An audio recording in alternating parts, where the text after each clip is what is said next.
Well, hello there. I'm Kim Berry, editor of Food and Drink Business. Welcome to our weekly news roundup. In the most exciting news this week, our January-February issue is out.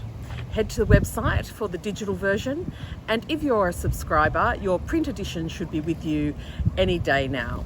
One of the key features in our January-February issue is our trends feature. We look at what's happening, what to expect, what's on the horizon when it comes to consumers, ingredients, manufacturing, the whole gamut. We also have two fantastic Indigenous stories this issue. One is the brand Sober.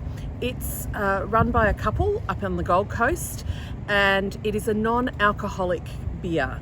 And they're going from strength to strength using native ingredients and for their health and their taste properties. It's a great story, as is our profile on Medax Innovation Park in remote Western Australia.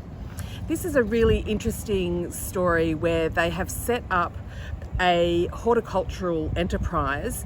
It's utilising a massive shade shed which can withstand extremes of all temperatures to produce fruit and vegetables all year round. It's employing local Indigenous people, but it's also providing fresh fruit and vegetables to local communities with opportunities to expand right across the country for similar environs.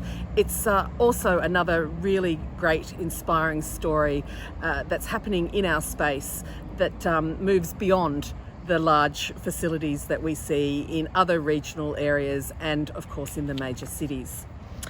We talked to Paul Thompson, he's the head of Select Harvests, about what it means to be in a volatile agri-food industry, but also plans for the company and the industry as a whole. They've got two factories now producing product for here and overseas, and they're one of Australia's largest providers of nuts.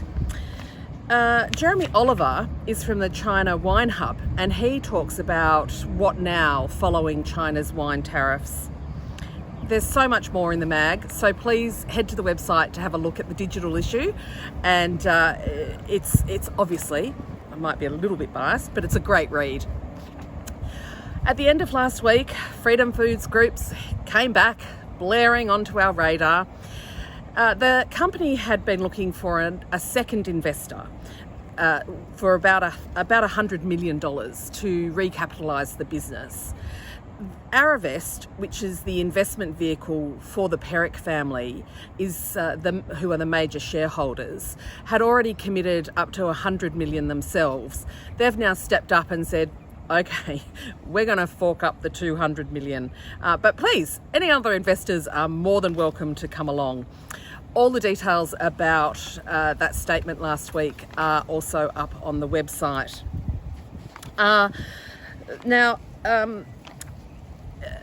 The Weis bars that were founded and have been made in Toowoomba for 64 years have ceased production there and are now being produced at Unilever's Minto plant in Sydney. Unilever bought the iconic ice cream bar company in 2017, and at the end of 2019 said it had done its best to try and keep the manufacturing in Toowoomba, but it was impossible and it would be moving to Minto. So a year later, that's happened, and production ceased on Friday. It left more than 90 people unemployed, but Unilever has spent that last 12 months running various programs and employment training schemes and the like to help those in the community. They've also said that 25% of the sale of the site in Toowoomba will go back into the local Toowoomba community. Asahi has a new chair, Roland van Bommel. Fonterra and DSM are working to make cows less gassy, and Sanitarium is working with the Uni of New South Wales on the frothiness of plant-based milks. All of those stories and much more are on the website, so please head to foodanddrinkbusiness.com.au. Shout out to Hydroflux, our sponsor, and with that, I'm Kim Berry, over and out.